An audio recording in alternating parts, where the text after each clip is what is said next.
Hello everyone, DVS ম্যাডামের ক্লাসে তোমাদের সকলকে স্বাগতম। আমি ডিভিএস ম্যাডাম। সবার আগে চ্যানেলটা সাবস্ক্রাইবের পর প্রত্যেকের নোটিফিকেশন অন রাখবে, যাতে যখন যখন ভিডিও আপলোড হোক তোমাদের কাছে পৌঁছে যায়। আলোচনার বিষয় ক্লাস 7 হিস্ট্রি চ্যাপ্টার 2 আমরা লাইন ভিত্তিক আলোচনা করছিলাম, অর্থাৎ ভেতর থেকে কিভাবে আমরা পড়বো, ভেতর থেকে কী ধরনের প্রশ্ন আসে, এছাড়াও লাইন ভিত্তিক পুরো পড়াটা আমরা বুঝছিলাম। লাইন ভিত্তিক পড়াটা স্কিপ না করে দেখবে, তাহলে যে কোনো প্রশ্ন ভেতর থেকে এলে নিজেরাই তৈরি করে লিখতে পারবে। ওকে, সেই জন্য ভালো নম্বর পাওয়ার জন্য লাইন ভিত্তিক পড়া জানাটা খুব ইম্পর্টেন্ট। যাই হোক, কথা বাড়াবো না, শুরু করা যাক। আমাদের সেকেন্ড চ্যাপ্টারের লাস্ট পার্টে এটা আমাদের বাকি আছে, অর্থাৎ এটা হচ্ছে পার্ট 5। ওকে, তাহলে এর আগে 4টে পার্ট আলোচনা করেছি। 4টে পার্ট আমি এই ভিডিওর শেষে প্লেলিস্টটা অ্যাড করে দেবো, ঠিক আছে? ফার্স্ট ইউনিট টেস্টের প্লেলিস্ট বা হিস্ট্রি প্লেলিস্টটা অ্যাড করে দেবো, যার মধ্যে সব পার্টগুলো পেয়ে যাবে। ওকে, যাই হোক, এখন আমরা পড়বো হচ্ছে ইসলাম আর ভারত। ওকে, এখানে কি বলেছে এবং এখান থেকে কি ধরনের প্রশ্ন কিভাবে প্রিপেয়ার হবো সেটাও বলবো। যে লাইনগুলো দাগ দেওয়া আছে আমার, সেগুলো অবশ্যই দাগ দিয়ে দেবে। ভিডিও লাইক শেয়ার করো, যাতে নিজেদের ভিডিওটা প্রপারলি পাও। বলছে ইসলাম ও ভারত। বলছে এতক্ষণ আমরা ভারতের রাজনৈতিক ইতিহাসের কথা পড়লাম। এই সময় ভারতের সঙ্গে ইসলামীয় সভ্যতা যোগাযোগ ঘটেছিল। ভারতের রাজনীতি, সমাজ, সংস্কৃতি, অর্থনীতির ওপর এই যোগাযোগের গভীর প্রভাব পড়েছিল। আগে একটু পড়ে দিই, দেন কনসেপ্টটা আমি বোঝাচ্ছি। ওকে, বলছে ভারতের পশ্চিম আরব সাগর পেরিয়ে এশিয়া মহাদেশের পশ্চিম ভাগে আরব উপদেশ। আরব উপদেশের অধিকাংশ মরুভূমি বা শুকনো ঘাসভূমি অঞ্চল। এর পশ্চিমে লোহিত সাগর, দক্ষিণে আরব সাগর, পূর্বে পারস্য উপসাগর। মনে রেখো, ঠিক আছে? এখানে বৃষ্টিপাত সামান্য হয়। মক্কা, মদিনা এই দুটো গুরুত্বপূর্ণ শহর, অবশ্যই মনে রাখবে, ঠিক আছে? ইম্পর্টেন্ট প্রশ্ন এখান থেকে আসে। এখানকার ছোট প্রশ্ন বললাম, এখানকার যাযাবরদের বলা হয় বেদুইন। ইম্পর্টেন্ট, যে লাইনগুলো দাগ দেওয়া ইম্পর্টেন্ট, দাগ দিয়ে নেবে। তারা উট পালন করত। খেজুর ও দুধ ছিল তাদের অন্যতম খাদ্য। কি ছিল অন্যতম খাদ্য? খেজুর আর দুধ। এই মানুষরা নিজেদের আরব বলে পরিচয় দিত। তাহলে আমরা কি জানতে পারলাম? এতটা পড়ে আমরা জানলাম যে ভারতের পশ্চিমে আরব সাগর কি না রয়েছে। ওকে, তাহলে ভারতের পশ্চিমে আরব সাগরের ওপর কি রয়েছে না আরব দেশ রয়েছে। ওকে, এই দেশের যারা ছিল তাদেরকে যাযাবর, বেসিক্যালি তাদেরকে বেদুইন বলা হতো। ওকে, এই দেশের দুটো গুরুত্বপূর্ণ শহর কি না মক্কা আর মদিনা। এবার খ্রিস্টীয় ষষ্ঠ শতকে আরব উপজাতিদের তখন জীবিকা ছিল একটা, কি জীবিকা ছিল না ব্যবসা করা। দুটি ব্যবসা বা দুটি বাণিজ্য পথের যে সংযোগস্থল, মানে যোগাযোগ স্থল, ঠিক আছে, সেই জায়গাতে একটা শহর অবস্থিত ছিল। সেই শহরটাকে বলা হতো মক্কা শহর। ওকে, এবার মক্কা নিয়ে কিন্তু উপজাতিদের মধ্যে মাঝে মাঝে সংঘর্ষ প্রায় বেঁধেই থাকতো। এই ঘটনাটা কখন ঘটেছিল না ইসলাম ধর্ম প্রচারের ঠিক আগে। আরব দেশের এটা একটা পরিচয়, পরীক্ষা কিন্তু আসে আমাদের, যে ইসলাম ধর্ম প্রবর্তনের আগে আরব দেশের পরিচয় দাও এবং ইসলাম ধর্ম প্রবর্তনের পরে আরব দেশের পরিচয় দাও। তাহলে আগে কিরকম ছিল আমরা বলতে পারি না আরব দেশের বা আরব সাগরের ওপরে আরব দেশটা অবস্থিত, অর্থাৎ ভারতের পশ্চিমে যে আরব সাগর তার উপরে আরব দেশটা অবস্থিত। এই দেশটা অবভিয়াসলি আমরা সবাই জানি, এখানে যে মানুষ ছিল তাদেরকে বেদুইন বলা হতো। এই দেশটা মরুভূমির দেশ, এখানে দুটো ইম্পর্টেন্ট শহর মক্কা আর মদিনা। আর এখানকার যে উপজাতিরা, এদের প্রধান জীবিকা হচ্ছে ব্যবসা করা। আর দুটো বাণিজ্য পথের মাঝখানে যে সংযোগস্থল, সেটাকে বলা হতো মক্কা শহর। এটা আমরা জানলাম। এবার কি জানবো দেখো, এবার বলছে খ্রিস্টীয় ষষ্ঠ শতকের শুরুতে, এটা এর মধ্যেই পড়বে, ষষ্ঠ শতকের শুরুতে কিছু কিছু আরব উপজাতি ব্যবসাকেই প্রধান জীবিকা করেছিল। মক্কা শহর দুটি বাণিজ্য পথের সংযোগস্থলে অবস্থিত হওয়ায় এই নগরের দখলদারি নিয়ে বিভিন্ন উপজাতির মধ্যে সংঘর্ষ লেগেই থাকে, যেটা আমি বললাম। এটা গেল আমাদের কি না ইসলাম ধর্ম প্রচারের আগে আরব দেশের অবস্থা। এবার আসছি দেখো, খ্রিস্টীয় সপ্তম শতকে আরব উপদেশে নতুন এক ধর্মের জন্ম নিল, যার নাম ইসলাম। অর্থাৎ এই ঘটনাটা কি করছে না ইসলাম ধর্ম প্রবর্তনের পরের ঘটনা। ওকে, তার নাম হচ্ছে ইসলাম। ওই শতকে হযরত মুহাম্মদ মক্কাকে কেন্দ্র করে ইসলাম ধর্ম প্রচার করতে শুরু করেন। তিনি নিজেও ছিলেন একজন ব্যবসায়ী। ওকে, হজরত মোহাম্মদ 570 খ্রিস্টাব্দে জন্মগ্রহণ করে। কত খ্রিস্টাব্দ? 570। 610 খ্রিস্টাব্দে মোহাম্মদ ঘোষণা করেন যে আল্লাহ বা ঈশ্বর তাকে দূত মনোনীত করেছেন, অর্থাৎ আল্লাহ বা ঈশ্বর তাকে দূত হিসাবে পাঠিয়েছেন। সেই জন্যই মোহাম্মদকে ঈশ্বর বা আল্লাহর বার্তাবাহক বলা হয়। আল্লাহর বাণী সাধারণ মানুষ মোহাম্মদের থেকেই জানতে পারেন। ঠিক আছে, আল্লাহর যে আদেশ বা বাণী, ঠিক আছে, সে কার কাছ থেকে জানতে পারো? যা তারা সেটা কার কাছ থেকে? না, মোহাম্মদ অর্থাৎ হজরত মোহাম্মদের কাছ থেকে জানতে পারে। ইসলাম ধর্মের অনুরাগীরা মুসলমান নামে পরিচিত, এটা আমরা জানি। তাহলে আমরা এবার কি জানছি না, ইসলাম ধর্ম যখন প্রচার হয় আরব দেশে, তখন আরব দেশের পরিস্থিতি কি ছিল বা কি ডেভেলপমেন্ট হয়েছিল বা কি বদল হয়েছিল। ওকে, দেখো, সপ্তম শতকে আমরা পড়লাম, খ্রিস্টীয় সপ্তম শতকে আরব উপদ্বীপে তখন প্রতিষ্ঠিত হয় ইসলাম ধর্মের। ওকে, ইসলাম ধর্মের প্রবর্তক কে ছিলেন? না, হজরত মোহাম্মদ ছিলেন ইসলাম ধর্মের প্রবর্তক। ওকে, মক্কা মদিনা সহ আরবের বিশাল যে একটা ভূমি, সেটা কিন্তু তিনি কি করেছিলেন? হজরত মোহাম্মদ কি করেছিলেন? না, ইসলাম ধর্ম প্রবর্তন করেন বা প্রচার করেন। ওকে, এবার হজরত মোহাম্মদ যে ইসলাম ধর্ম প্রচার করেছিলেন, এর ফলে কি হয় না, যে উপজাতিগুলো ছিল যাদের মধ্যে যে একটা দ্বন্দ্ব বা একটা বিভেদ বা একটা ঝামেলা কন্টিনিউ চলতেই থাকছিল, এটা কিন্তু তখন বন্ধ হয়। আরব উপজাতিদের মধ্যে তখন একটা গুড রিলেশন বা ঐক্যবদ্ধতা তখন তৈরি হয়ে যায়। ঠিক আছে, মনে থাকবে। এবার হজরত মোহাম্মদ যখন মৃত্যু হয়, সেই মৃত্যুর আগে আরবের যে ভূখণ্ড, সেটাই কিন্তু ইসলাম ধর্ম তিনি খুব ভালো করে আমরা বলতে পারি প্রবর্তন করেছিলেন বা ছড়িয়ে দিতে পেরেছিলেন। ওকে, তাহলে এখান থেকে আমরা এই প্রশ্ন তো আসছেই, এছাড়াও প্রশ্ন আসে কিন্তু একটা ইম্পর্টেন্ট, সেটা হচ্ছে হজরত মোহাম্মদ সম্বন্ধে, খুব ইম্পর্টেন্ট পড়তে লাগবে, হজরত মোহাম্মদের জীবন এবং কার্যাবলী সম্পর্কে। এটা একটুখানি পড়বে, আমি একটু বলে দিচ্ছি হজরত মোহাম্মদের জীবন আর কার্যাবলী সম্পর্কে। দেখো, হজরত মোহাম্মদ আমরা সবাই জানি, পড়লামও, যে ইসলাম ধর্মের তিনি প্রবর্তন করেছিলেন। ওকে, তার জন্ম কত হয়েছে, কত সালে হয়েছিল বা কত খ্রিস্টাব্দে হয়েছিল? না, 570 খ্রিস্টাব্দে তার জন্ম হয়। ঠিক আছে, তিনি দীর্ঘদিন ধরে সাধনা করে, সাধনার পরে 610 খ্রিস্টাব্দে তিনি জানান যে আল্লাহ তাকে দূত হিসাবে পাঠিয়েছেন, অর্থাৎ আল্লাহ বা ঈশ্বর যাকে আমরা বলি, তো তিনি তাকে দূত হিসাবে পাঠিয়েছেন। ওকে, আল্লাহ তার বাণী বা বার্তা, যেটা হয় আল্লাহর যে বাণী বা বার্তা, সেটা হজরত মোহাম্মদকে জানিয়েছেন এবং হজরত মোহাম্মদ সেই বার্তা বহন করছে জনগণের কাছে, তিনি সেটা তুলে ধরছেন বা প্রচার করছেন। হজরত মোহাম্মদ যে প্রচারিত ধর্ম ছিল, সেটা ধর্মটা কি নামে খ্যাত ছিল? না, ইসলাম ধর্ম নামে খ্যাত ছিল। ওকে, হজরত মোহাম্মদ অবশ্যই ইসলাম ধর্মের প্রবর্তক বলে আমরা জেনে এসেছি। যারা ইসলাম ধর্মের অনুরাগী হয় তাদেরকে কি বলা হয়? না, তাদেরকে আমরা মুসলমান বলে জেনে থাকি। ওকে, আরবে ইসলাম ধর্ম প্রচারের আগে কি ছিল? না, আরব উপজাতিদের মধ্যে একটা ধর্মীয় বিভেদ আমরা দেখতে পাচ্ছিলাম, একটা ঝামেলা তখন দেখতে পাচ্ছিলাম। কিন্তু হজরত মোহাম্মদ যখন নিজের বাণী প্রচার করেছিলেন বা যখন ছিলেন, সেই সময় কিন্তু একটা ধর্মীয় ঐক্যবদ্ধতা তৈরি হয়েছিল, ধর্মীয় বিভেদটা কিন্তু তাদের মধ্যে থেকে চলে গিয়েছিল।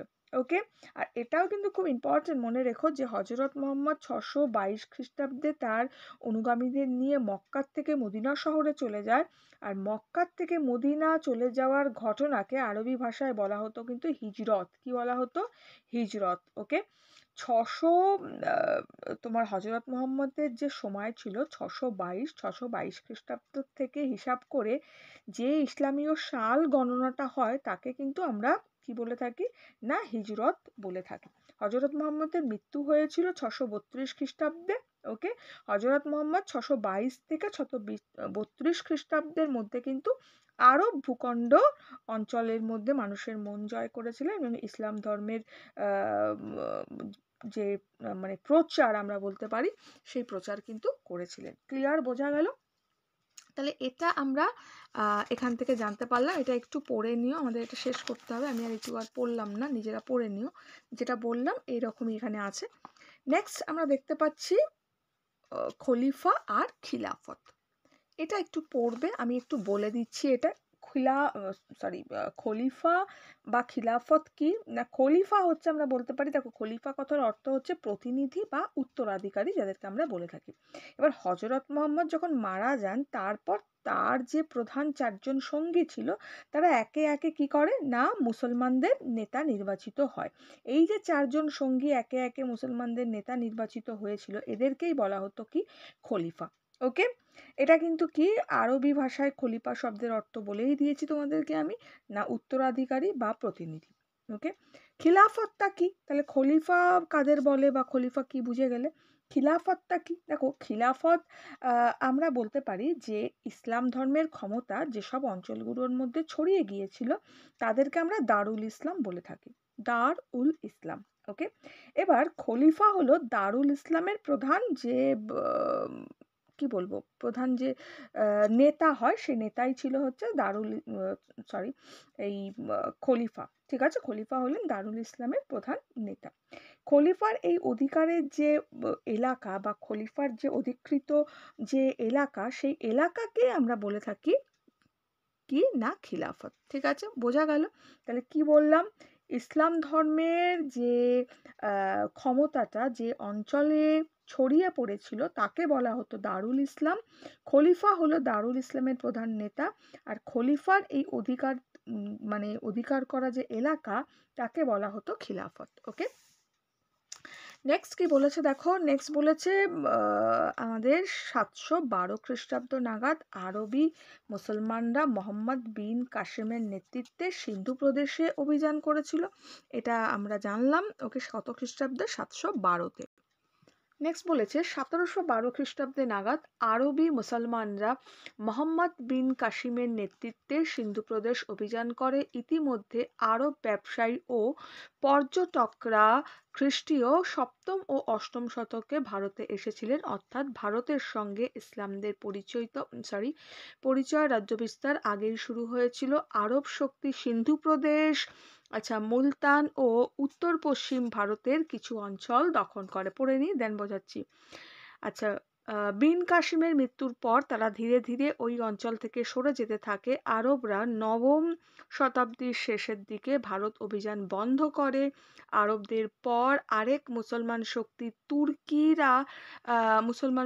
তুর্কিরা ভারতের সম্পদের টানে ভারতে আক্রমণ করতে উদ্যোগী হয়। খ্রিস্টীয় 11শ ও দ্বাদশ শতকে গজনির সুলতান মাহমুদ ও ঘুরের শাসক, আচ্ছা তাহলে কি বলছে একবার পড়বো এটা আমি। তাহলে খ্রিস্টীয় 11শ ও দ্বাদশ শতকে গজনির সুলতান মাহমুদ ও ঘুরের শাসক মুইজউদ্দিন মোহাম্মদ বিন সাম, মানে ঘুরি আর কি। ঠিক আছে, এই দুই তুর্কি শাসক ভারতীয় উপমহাদেশের বিজয় অভিযানে আসেন। অবশ্য উভয়ের উদ্দেশ্য এক ছিল না। গজনির মাহমুদের প্রধান উদ্দেশ্য ছিল মন্দিরগুলোর থেকে ধন সম্পত্তি লুণ্ঠন করে খোরাসান ও মধ্য এশিয়ায় তার সাম্রাজ্য ব্যয় করা। আর আনুমানিক 1000 খ্রিস্টাব্দ থেকে 1127 খ্রিস্টাব্দ পর্যন্ত মাহমুদ প্রায় 17 বার উত্তর ভারত আক্রমণ করে। দেখো এখানে কি বলছে, এই জায়গাটা কিন্তু ভীষণ ইম্পর্টেন্ট। দেখো, আরব মুসলমানদের সিন্ধু অভিযানের যে কারণ ছিল, সেটার সম্বন্ধে অনেক ধরনের ধারণা প্রচলিত কিন্তু রয়েছে। ঠিক আছে, সিংহলে কয়েকজন আরব আমরা বলতে পারি বণিক, সেই বণিকদের মৃত্যু হলে সিংহলের রাজা কে না মৃত বণিকদের যত সম্পদ, তারপরে আত্মীয় স্বজনদের একটি জাহাজে করে নিয়ে কি করেন না ইরানের যে শাসনকর্তা, যেটা আমরা বলে থাকি হজ্জাজের, ঠিক আছে, হজ্জাজের কাছে কিন্তু পাঠিয়ে দিয়েছিল। ওকে, এই যে সিংহলের আমরা বলতে পারি খলিফাদের কাছে কি উপঢৌকন সহ 8টা জাহাজ পাঠানো হয়েছিল, কিন্তু সিন্ধুর যে দেবল বন্দরে সেগুলো কিন্তু লুণ্ঠন করে নেওয়া হয়। তো যাই হোক, এটা নিয়ে আমি বিশেষ ডিসকাশনে যাব না। এর মধ্যে থেকে বেসিক যেটা আমরা ইম্পর্টেন্ট পাচ্ছি, সেটা হচ্ছে ঘুড়ি আর মাহমুদ। ঠিক আছে, মোহাম্মদ ঘুড়ি যেটা ছিল আর মোহাম্মদ যে মাহমুদ ছিল, এই দুজনে ভারত আক্রমণ করেছিল, কিন্তু দুজনের যে উদ্দেশ্য ছিল এটা কিন্তু পৃথক ছিল। খুব ইম্পর্টেন্ট প্রশ্ন এটা। ওকে, যে মোহাম্মদ ঘুরি আর সুলতান যে মাহমুদ ছিল, সে ভারত আক্রমণ করেছিল, তাদের উদ্দেশ্য কি একই ছিল? ঠিক আছে, সেটা ডিসকাশন করো। ওকে, বা উদ্দেশ্য পৃথক ছিল সেটা আলোচনা করো, বা উদ্দেশ্যের পার্থক্য আলোচনা করো, এইভাবে প্রশ্ন আসে। ওকে, তাহলে আমরা কি বলতে পারি, না দেখো সুলতান যে মেহমুদ ছিল তিনি কি করেছিল, না সুলতান মেহমুদ ভারত আক্রমণে তার একটা উদ্দেশ্য ছিল, সেটা হচ্ছে সেখানকার ধন সম্পত্তিকে লুণ্ঠন করা আর ভারতে সাম্রাজ্য বিস্তার করা, কিন্তু একদমই উদ্দেশ্য তার ছিল না। কি বললাম, শুধু ধন সম্পত্তি লুণ্ঠন করাই কিন্তু উদ্দেশ্য ছিল, আর ভারতে যে সাম্রাজ্য বিস্তার করা তার কোনো রকম কোনো ইচ্ছা বা উদ্দেশ্য ছিল না। তিনি 1000 থেকে 1027 খ্রিস্টাব্দ পর্যন্ত ভারত আক্রমণ করে এবং ভারতের যত মন্দির আছে, ঠিক আছে, সেই মন্দিরগুলো তিনি লুট করে। সে কে করেছিল এটা, না সুলতান মেহমুদ। আর মোহাম্মদ ঘুরি কি ছিল, মোহাম্মদ ঘুরি ভারত আক্রমণের উদ্দেশ্য ছিল কি, না ভারতে তার সাম্রাজ্য মানে ভারতকে তার নিজের সাম্রাজ্যের অন্তর্ভুক্ত করাই ছিল তার উদ্দেশ্য। দুটোর মধ্যে ডিফারেন্সটা বুঝতে পারলে? এ করেছিল কেন, মেহমুদ কেন করেছিল, না ভারতের ধন সম্পদ লুণ্ঠন করা, মন্দিরগুলো লুট করা। কিন্তু ঘুরি কেন করেছিল, ভারতকে নিজের সাম্রাজ্যের অন্তর্ভুক্ত করা। ওকে, মোহাম্মদ ঘুরি 1191 থেকে 1192 খ্রিস্টাব্দ দুবার ভারতে আক্রমণ চালিয়েছিল। 1192 খ্রিস্টাব্দে যে রাজপুত রাজা ছিল পৃথ্বীরাজ, ঠিক আছে, চৌহান যাকে আমরা বলি, তৃতীয় পৃথ্বীরাজ চৌহান। তো তৃতীয় পৃথ্বীরাজ চৌহানকে তিনি পরাজিত করে এবং ভারতের মানে তিনি শাসন ব্যবস্থা নিজের হাতে নেন বা ভারতের শাসকে তিনি পরিণত হয়, আমরা বলতে পারি। তাহলে বুঝলে, মোহাম্মদ ঘুরি 1191 আর 1192 দুবার ভারত আক্রমণ করে। 92-তে তিনি পৃথ্বীরাজ চৌহানকে পরাজিত করে এবং ভারতের শাসক তিনি হন। ওকে, ক্লিয়ার? এবার আমাদের এখানটা একটু আসবো, এটা কি বলেছে, গজনীর সুলতান মেহমুদ। আমি এটা পড়ছি না, তোমরা পড়ে নিও, এর কি আছে এটা খুব ইম্পর্টেন্ট, আমি একটু বলে দিচ্ছি টুকরো কথা।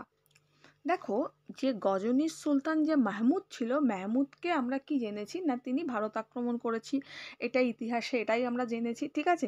কিন্তু তিনি যে একজন যোদ্ধা ছিলেন শুধু সেটাই নয়, তিনি কিন্তু কি করেছিলেন, তিনি যে ভারত থেকে সম্পত্তিটা লুট করেছেন, সেটা করে কিন্তু তিনি নিজের রাজ্য আরো কিভাবে ডেভেলপ করা যায় সেই কাজেই কিন্তু সেটা ব্যয় করেছিলেন। ওকে, তার আমলে যে রাজধানী গজনী ছিল এবং গজনী এবং অন্যান্য যে শহরগুলো সেগুলো খুব সুন্দর করে তিনি কিন্তু সাজিয়ে তুলেছিলেন। ওকে, তিনি বিশ্ববিদ্যালয় স্থাপন করেছিলেন, শিক্ষকদের বেতন দেওয়ার ব্যবস্থা করেছিলেন, ছাত্রদের বৃত্তি দেওয়ার ব্যবস্থা করেছিলেন, তিনি বিভিন্ন মসজিদ, গ্রন্থাগার, খাল, জলাশয় এগুলো কিন্তু তৈরি করেছিলেন। তারপরে নদীতে বাঁধ দেওয়ার তিনি ব্যবস্থা করেছিলেন। ওকে, সেই সময় মাহমুদের আমলে দুজন উল্লেখযোগ্য ব্যক্তি ছিল। কে কে ছিল, না একটা হচ্ছে অলবেরুনি ছিল আর একটা হচ্ছে ফিরদৌসি ছিল। ওকে, অলবেরুনি ছিল দর্শন আর গণিত শাস্ত্র পণ্ডিত ছিলেন, আর ভারতে তিনি কি, না একজন পর্যটক হিসাবে ছিলেন, আমরা বলতে পারি। অলবেরুনির লেখা কাব্য আমরা জানি কি, কিতাব অল হিন্দ নাম ছিল, হচ্ছে কিতাব অল হিন্দ, অলবেরুনির লেখা এটা একটা বই। ওকে, যেটার থেকে আমরা আমাদের প্রাচীন ইতিহাস সম্বন্ধে, ভারতের ইতিহাস সম্বন্ধে অনেক কিছু জানতে পারি। ওকে, এছাড়া যে শাহনামা কাব্য, সেটা কিন্তু ফিরদৌসি যে ছিলেন কবি, যে ফিরদৌসি, দুজনের কথা বললাম, একটা হচ্ছে অলবেরুনির কথা বললাম, একটা ফিরদৌসির কথা বললাম আমি। তো ফিরদৌসি কিন্তু লিখেছিল শাহনামা কাব্য। ওকে, তাহলে অলবেরুনির কি, না কিতাব অল হিন্দ, আর ফিরদৌসি লিখেছিল হচ্ছে শাহনামা কাব্য। এই দুটো আমরা জানতে পারি, ঠিক আছে। নেক্সট এখানে কি বলেছে, অন্যদিকে মোহাম্মদ ঘুরি ভারতবর্ষের শাসক হতে চেয়েছিলেন। 1192 খ্রিস্টাব্দে দ্বিতীয় তরাইনের যুদ্ধে তিনি রাজপুত রাজা তৃতীয় পৃথ্বীরাজ চৌহানকে হারিয়ে দেন। 1206 খ্রিস্টাব্দে মোহাম্মদ ঘুরি মারা যান। ঘুরির অন্যতম সঙ্গী কুতুবউদ্দিন আইবক এই সময় দিল্লিতে সুলতানি শাসন প্রতিষ্ঠা করে। এটা নিয়ে অলরেডি আমি তোমাদের বললাম যে পৃথ্বীরাজ চৌহানকে হারিয়ে দেওয়ার ব্যাপারটা অলরেডি আমি ডিসকাশন করেছি, মোহাম্মদ ঘুরি আর মোহাম্মদ মেহমুদের ব্যাপারটা তোমাদের। ওকে, তো যাই হোক, বাংলায় তুর্কি আক্রমণ, এবার তুর্কিদের কি বলেছে, আনুমানিক 1204 খ্রিস্টাব্দের শেষ বা 1205 খ্রিস্টাব্দের প্রথম দিকে তুর্কি সেনাপতি ইখতিয়ার উদ্দিন মোহাম্মদ বখতিয়ার খলজি বাংলার নদিয়া দখল করেছিলেন। সেই থেকেই বাংলায় তুর্কির শাসন শুরু হয়েছিল। ওকে, তো এই যে নামটার জন্য, আমি অনেক বড় নাম তো মনে রাখতে হবে তোমাদের, তো সেই জন্যই কিন্তু হাসলাম। নামটা কিন্তু অনেকটা বড় ওনার, তো এই নামটা কিন্তু খুব ভালো করে মুখস্থ করবে আর খুব ইম্পর্টেন্ট আসে পরীক্ষায়। ঠিক আছে? তো যাই হোক, যে এই যে নদিয়া দখল করেছিলেন এটা নিয়েও কিন্তু একটা কাহিনী আছে। নদিয়া দখলের কথাটা আমি একটু বলি তোমাদেরকে। এটা একটু পড়বে। টুকরো কথায় দেখো, মাত্র 18 জন ঘোড়ওয়ালা মিলে বাংলা জয় এবং তা কি হয়, ঠিক আছে? সেটা নিয়ে কিন্তু অলরেডি এখানটা বলা আছে, ডিসকাশন করা আছে। তো এটা একটু বলে দিই, প্রতি লাইনেই প্রশ্ন কি কি বলবো আমি। এছাড়াও তরাইনের যুদ্ধটাও খুব ইম্পর্টেন্ট। তো যাই হোক, আমি একটু এটা বলি আগে এই ঘটনাটা। দেখো, বখতিয়ার খলজি যে বাংলা জয়, এটা পরীক্ষায় এসে থাকে। বখতিয়ার খলজি কে ছিল আমরা জানলাম না, তিনি আফগানিস্তানের যে খলজি, সেই খলজি জনগোষ্ঠীর লোক তিনি ছিলেন বখতিয়ার খলজি। ওকে, তার পুরো নাম কি না, ইখতিয়ার উদ্দিন মোহাম্মদ বিন বখতিয়ার খলজি তার পুরো নাম ছিল। ঠিক আছে? আফগানিস্তানের বখতিয়ার খলজি ঘুরতে ঘুরতে কি হয়েছিল না, একদিন গজনি বলে একটা জায়গা, সেই গজনি হয়ে তিনি চলে আসেন কোথায় না, দিল্লিতে চলে আসেন। ঠিক আছে? তিনি প্রথমে বদায়ুন এবং পরে অযোধ্যার শাসককর্তা যে ছিল না, হুসাম উদ্দিন যে ছিল, তার অধীনে তিনি কাজ করতেন। ওকে, এবং 1203 খ্রিস্টাব্দে তিনি কুতুবউদ্দিন আইবককে প্রচুর উপহার দিয়ে তাকে একটু সন্তুষ্ট করে। ওকে, সন্তুষ্ট করে বাংলা আক্রমণ করার একটা প্ল্যান তৈরি করে। ঠিক আছে?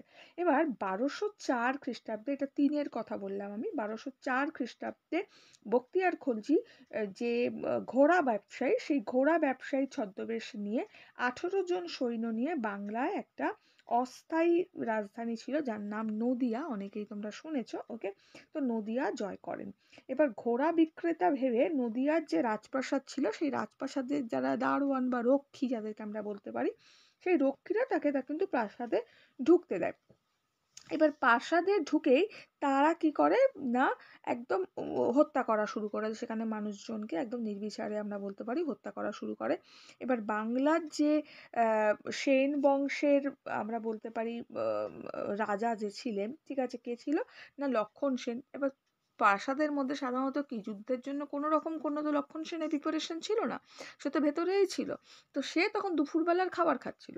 তো যেই প্রাসাদ আক্রমণ হয়েছে, তো প্রাসাদ আক্রমণ হলে কি হবে, এবার তো তাকে আটক করে নেবে না, সে তো না পারবে যুদ্ধ করতে সেই সময়, না পারবে বাঁচাতে। তো সে তখন কি করেছে, লক্ষণ সেন দুপুরের খাবার খাচ্ছিল, তো প্রাসাদ আক্রমণের খবর শুনে সে পিছনের দরজা দিয়ে কি করে না, পূর্ববঙ্গে পালিয়ে যায় নৌকা করে। ওকে, মনে থাকবে। ইতিহাসের কিন্তু বখতিয়ার খলজির যে আমরা বলতে পারি যে আসল সৈন্যদল, সেই সৈন্যদল এসে পৌঁছায় এবং বখতিয়ার খলজি নদিয়া তখন কিন্তু জয় করে নেয়, যেহেতু পালিয়ে যায় তো তখন সে জয় করে নেয়। ঠিক আছে? এবার বখতিয়ার খলজি কি করে, ওর নামটা কি জানো, নদিয়া ছেড়ে লক্ষণাবতীতে রাজধানী তখন নিজের স্থাপন করেছিল। ক্লিয়ার? বোঝা যাবে? বোঝা গেল? তো এইটাই আমরা কিন্তু আলোচনা করলাম। এটা একটু ইম্পর্টেন্ট, একটু পড়ে নিও এই জায়গাটা। একটা গল্পের মতো, নদিয়া আক্রমণ করাটা একটা গল্পের মতো সুন্দর করে লাস্টেরটা একটু মাথায় রেখো। শুধু বখতিয়ার খলজি যে সৈন্যদল, সেই সৈন্যদল, টোটাল সৈন্যদল যেটা ছিল সেটা তখন এসে পৌঁছায় এবং বখতিয়ার খলজি নদিয়া জয় কিন্তু তখন সম্পন্ন হয়। ওকে, এবার বখতিয়ার খলজি নদিয়া ছেড়ে তখন লক্ষণাবতীতে নিজের রাজধানী স্থাপন করেছিল। ওকে, ক্লিয়ার? নেক্সট কি বলেছে দেখো, তুর্কিরা বিনা যুদ্ধে নদিয়া জয় করে, এটা দেওয়াই আছে। এরপর বখতিয়ার খলজি নদিয়া ছেড়ে লক্ষণাবতী অধিকার করে নিজের রাজধানী স্থাপন করে। এই শহর সেই সময়ের ঐতিহাসিকরা লখনৌতি বলে উল্লেখ করেছেন। ওকে, জেনে নিয়েছো এটা তাহলে। নেক্সট নেক্সট বলেছে, বখতিয়ার খলজি নিজের নতুন রাজ্যকে কয়েকটি ভাগে বা কয়েকটি ভাগে ভাগ করে প্রত্যেকটা ভাগের জন্য একজন শাসনকর্তা নির্দেশ করে।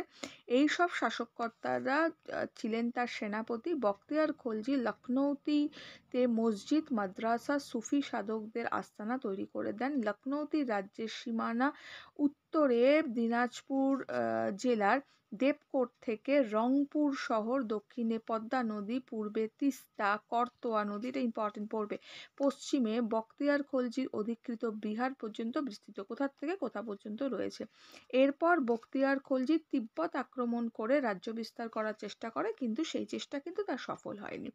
1206 খ্রিস্টাব্দে বখতিয়ার খলজি মারা যায় বাংলায় তুর্কি অভিযানের একটা অধ্যায় তখন শেষ হয়। এই সময় পূর্ববঙ্গের রাজা লক্ষণ সেনেরও মৃত্যু ঘটেছিল। ঠিক আছে, তাহলে বখতিয়ার খলজির ব্যাপারটা ক্লিয়ার হলো।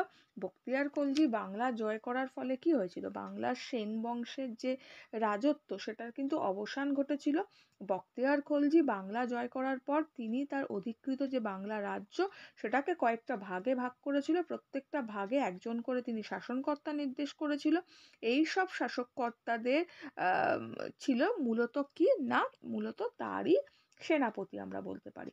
বাংলা জয় করার পর বখতিয়ার খলজি লখনৌতিতে মসজিদ, শিক্ষা প্রসার করার জন্য মাদ্রাসা, সুফি সাধকদের বসবাস করার জন্য জায়গা বা আস্তানা তৈরি করে দেয়। এর ফলে বাংলায় তখন কিন্তু ইসলাম ধর্ম, শিক্ষা, সংস্কৃতি সব কিছুর কিন্তু ডেভেলপমেন্ট ঘটে, উন্নতি ঘটে আমরা বলতে পারি। ঠিক আছে, বাংলার নদিয়া দখল করার পর বখতিয়ার খলজি তার যে অধিকৃত বাংলার সীমানার, সেই সীমানার কিন্তু একটা প্রসার ঘটায় বা বিস্তার ঘটায়। ওকে, তার অধিকৃত সাম্রাজ্যের সীমানা কি ছিল না, পূর্বে ছিল তিস্তা ও করতোয়া নদীর থেকে পশ্চিমে বিহার পর্যন্ত, উত্তরে দিনাজপুর জেলার দেবকোট, রংপুর থেকে দক্ষিণে পদ্মা নদী পর্যন্ত ছিল। ওকে, ক্লিয়ার?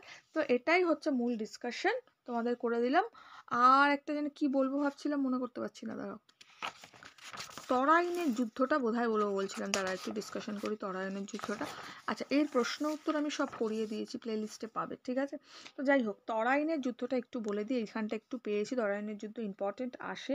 দেখো, তরাইনের যুদ্ধটা কি, 1191 খ্রিস্টাব্দে মোহাম্মদ ঘুরি পূর্ব যে পাঞ্জাব, সেই পাঞ্জাব অধিকার করার চেষ্টা করলে দিল্লি আর আজমির অঞ্চলের কে ছিল না, চৌহান বংশীয় যে রাজা ছিল তৃতীয় পৃথ্বীরাজ চৌহান, তিনি কি করেন না, যুদ্ধে অবতীর্ণ হয়ে যান বা যুদ্ধ করেন। এই যুদ্ধে তুর্কির যে সেনারা তারা তখন হেরে যায়, ছিন্ন বিচ্ছিন্ন হয়ে যায়, আর মোহাম্মদ ঘুরি তখন পালিয়ে যায়। ওকে, এবার দ্বিতীয় যুদ্ধ যে হয়েছিল, এটা প্রথম যুদ্ধ তরাইনে, দ্বিতীয় যুদ্ধে কি হয়েছিল, মোহাম্মদ ঘুরি আবার কিন্তু 1192-তে এইবার 1,20,000 সৈন্য এবং 3 জন বিশ্বস্ত সেনাপতি, কারা কারা ছিল না, নাসিরউদ্দিন কুবাচা, তাজ উদ্দিন ইয়ালদুজ, আর নাম ছিল হচ্ছে কুতুবুদ্দিন আইবক, মনে থাকবে, নাসিরউদ্দিন কুবাচা, কুতুবুদ্দিন আইবক আর তাজ উদ্দিন ইয়ালদুজ, এই 3 জন বিশ্বস্ত সেনাপতি আর 1,20,000 সৈন্য নিয়ে তরাইনের প্রান্তরে উপস্থিত হয়। এই যুদ্ধে কিন্তু পৃথ্বীরাজ চৌহান তখন পরাজিত হয়ে যায়। কোন যুদ্ধ, দ্বিতীয় যুদ্ধে। ওকে, দেখো, প্রথমত তরাইনের যে যুদ্ধ ছিল এটা কিন্তু অনেকটা গুরুত্বপূর্ণ ছিল। ঠিক আছে, এই যুদ্ধে জয়লাভের ফলে কি হয় না, দিল্লি তুর্কি আক্রমণকারীদের দখলে চলে যায়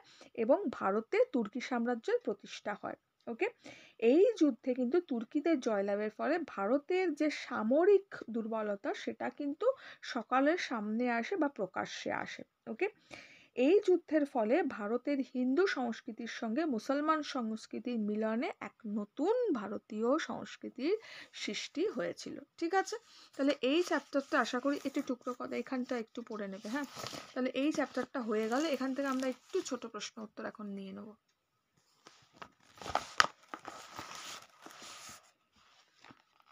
সবার প্রথমে প্রশ্ন,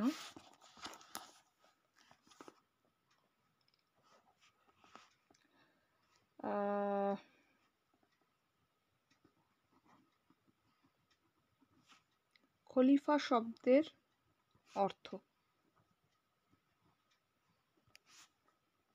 কি লিখতে পারি? খলিফা শব্দের অর্থ না প্রতিনিধি বা উত্তরাধিকারী। ওকে, প্রতিনিধি বা উত্তরাধিকারী। নেক্সট প্রশ্ন,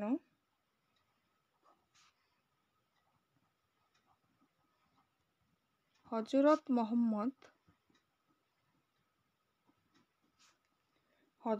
মোহাম্মদ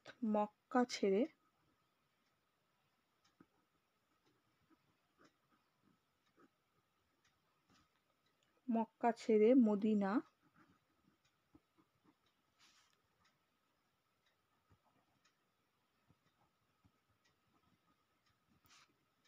যাওয়াকে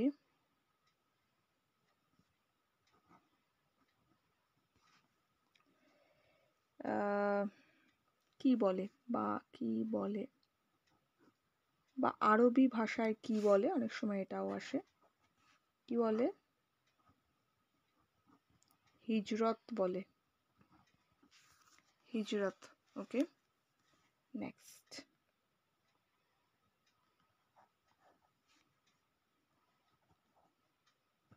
প্রথম খলিফা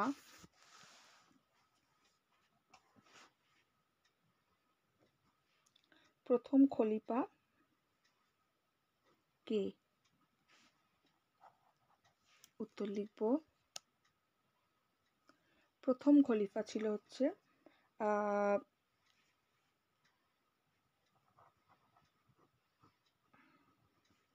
আবু বকর।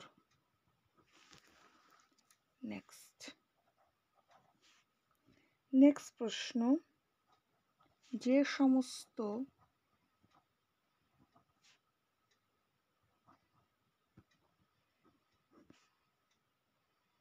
অঞ্চলে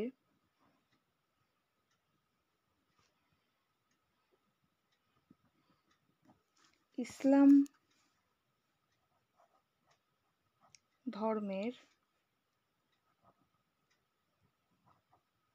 কর্তৃত্ব ছড়িয়ে পড়েছে সেগুলিকে কি বলা হয়? কি বলা হয়? কমেন্টস করো। ছড়িয়ে পড়েছে সেগুলিকে, কমেন্টস করো, কি বলা হয়?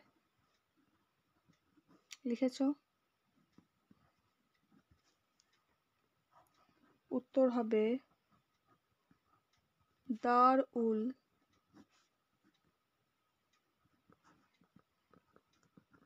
ইসলাম। কি বলা হয়? না, দারুল ইসলাম বলা হয়ে থাকে। ওকে, হ্যাঁ। নেক্সট কি দিতে পারি প্রশ্ন?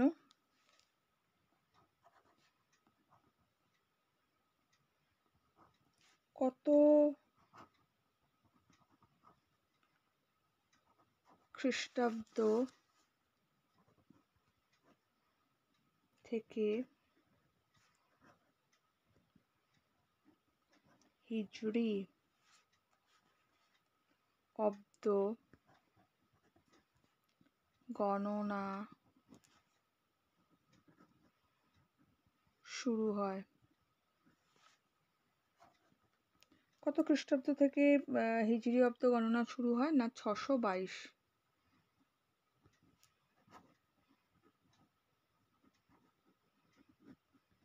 622 খ্রিস্টাব্দ থেকে। ওকে,